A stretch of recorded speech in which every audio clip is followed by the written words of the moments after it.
ദൈവനാമം മഹത്വപ്പെടുമാറാകട്ടെ.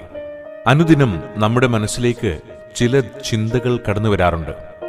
നീ ഒന്നുമല്ല, നീ ഒരു പരാജയമാണ്, ആർക്കും നിന്നെ ഒരു മതിപ്പില്ല. പ്രിയരെ, നിങ്ങളുടെ ഉള്ളിൽ കടന്നു വരുന്ന ഈ ചിന്തകൾ സത്യമല്ല. ഇവ ശത്രു നമ്മുടെ ഉള്ളിൽ വിതയ്ക്കുന്ന കളകളാണ്.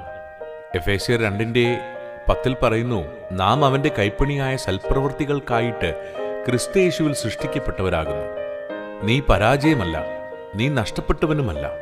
ദൈവത്തിന് നിന്നെക്കുറിച്ച് ഒരു പദ്ധതിയുണ്ട്.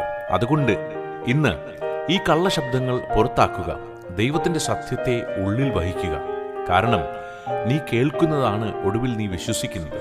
നീ വിശ്വസിക്കുന്നതാണ് നീ ആയിത്തീരുന്നത്. ഒരുത്തൻ ക്രിസ്തുവിലായാൽ അവൻ പുതിയ സൃഷ്ടിയാകുന്നു.